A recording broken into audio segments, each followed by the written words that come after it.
guys, today's video was actually really difficult to put together. Not to film, because I'm doing that right now. That's not going to be the hard part. It was narrowing the products down and picking out the things for the video. There is one thing to say, or it is one thing to say, I want to spend a little bit of extra money on something, what should I treat myself on, and me to recommend something, and it's another thing for me to say this is actually worth spending a bit more money on. And that's where I kind of got to a bit of a stumbling block. There are not that many more expensive items in my collection that I would say are really worth the extra money. We all like to have a treat sometimes. We all like to buy something that's more expensive than it needs to be as a treat, but it's not necessarily true that that thing is better than something that's half the price. So these 5 things that I'm showing you today, I really do believe are items, this is why there are only 5, are items that are better because they are more expensive. The first one is Estee Lauder Double Wear. Anyone that's watched any of my videos would probably be expecting this to be in here. I can't tell you how much I love this foundation. I've done a whole video on all the different Estee Lauder Double Wear foundations that were available at the time for me to try, and I think this is still my favourite one. I just love it so much. If you are oily and you find that your products, your face products, your base and foundation and stuff breaks down over time, you just get really shiny and things don't last on you, try it. There are different versions that might work better for you than this one. This one is my favourite. The light one might work better for you. I still really like the light one, but this just works really well for me, and I can make it last a really long time. Because it's the heavier one, I tend to use a very small amount of it and blend it out, whereas with the lighter ones I might use a little bit more. But yeah, Double Wear, it just can't be beaten. I've really tried to find foundations that I like as much of it, or as it, sorry. I'm all kinds of all over the place at the moment because I've been full of cold and I'm just still a bit like, my head's ugh. But yeah, I've tried to find different things that I like as much as it. There are drugstore foundations, and I think once I've done all of the wear on compares that I'm going to do for the foreseeable future, maybe in the next couple of months, I'm going to do a top 10 or best of drugstore foundations. Once I've tried loads and loads and I've narrowed it down to my favourites of each section, then I'll kind of maybe do a wear and compare of the best of the wear and compares. And that might be interesting for those of you that are looking to really keep to a small budget. But if you are looking for something that you think you cannot find in the drugstore and you've got the same kind of skin issues as me, try it. Go and find a sample. Go and get a sample from the counter. It is just, for me, so worth the extra money. I can't say that there are any concealers or anything that I've ever found that I've been like, yes, this is definitely worth more than this. I've tried ones in the past that I've liked. I really liked the NARS Creamy Concealer for a while, but then there are other ones I like as much as well. I can't really say there's anything in the concealer category. However, in the powder category, most of the time I will use any old powder. I've said this before, I don't care where it comes from, it's just a setting powder. If I'm just setting my makeup like at the beginning of the day, once I've put it on, I don't care what that powder is, and that's still true.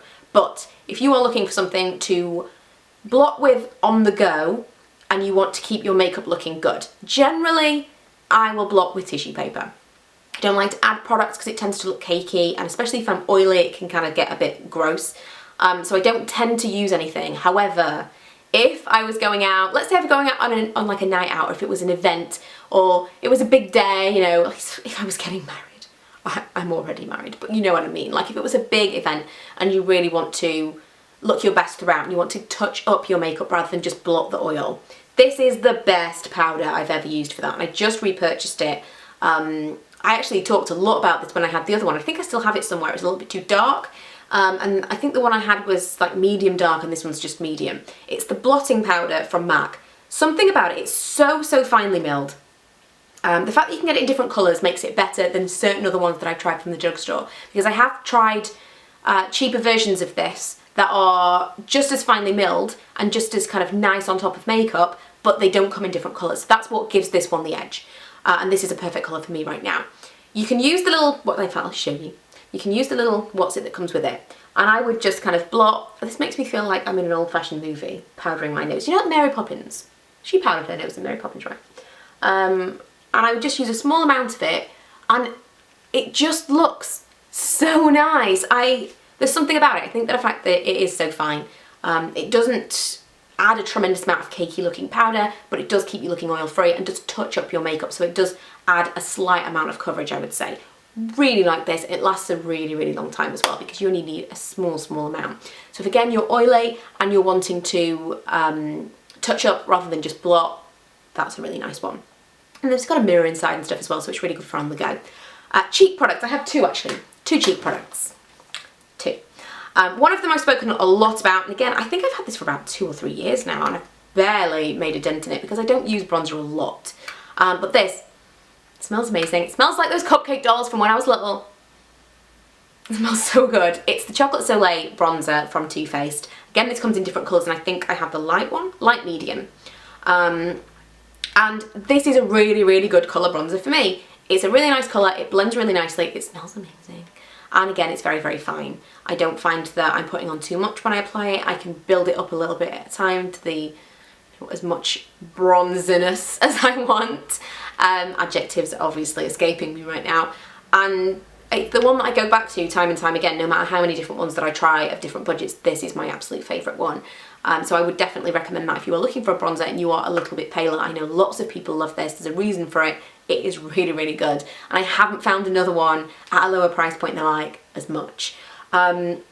Blush wise, that's kind of more difficult. I'm not going to say this blush is better than all other blushes because it all depends on what kind of colour that you're looking for, the texture, all that stuff. There will be another blush out there that I like as much as this one for different reasons, and for, you know, when I'm looking for something different. I will like it as much as this and it will be cheaper. But for an everyday blush, I have discovered this is my colour. It is Sex Appeal from NARS, and it's just perfect. I think a little bit like when I did that video with Lex on the lipsticks, and we were talking about the L'Oreal Paris reds. I don't know if they only do reds or they do nudes and stuff as well, but it was, I think they must do different colours.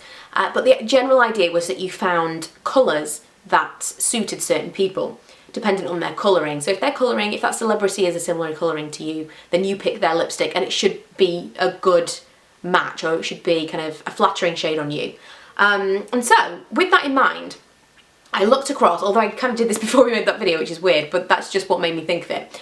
I was looking at different celebrities and thinking, I'm going to find out what different blushes they're using, because blush is one of those things that for me, I find it really difficult to apply. I am really heavy-handed, I can't blend things very well, and I'm just a bit pants really. I've no skill in the blending arena. The makeup that I like is lipstick, can't really get it wrong, mascara, brows, I like them to be easy, but I don't do a tremendous amount of much else. I like to do liquid eyeliner because I feel like I can do that, but I don't have a lot of makeup skill. And so the makeup products that I like them to be the easiest ones to use.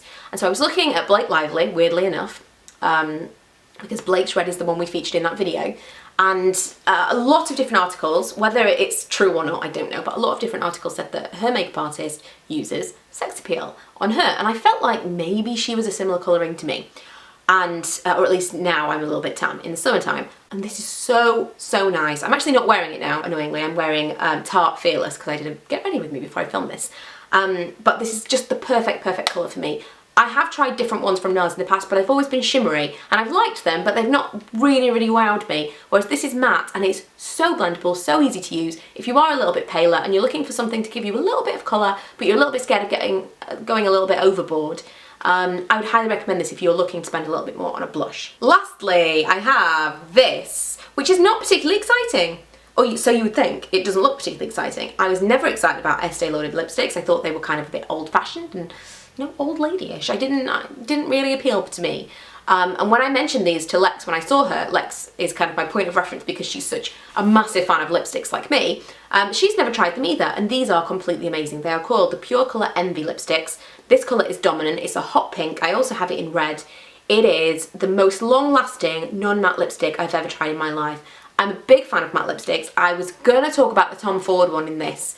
However, the Tom Ford lipstick that I have, I initially loved it and said, yes, it's completely worth the extra money, it's amazing. And I've used it a few times since and thought, is it though? So expensive. Tom Ford lipsticks are insanely expensive.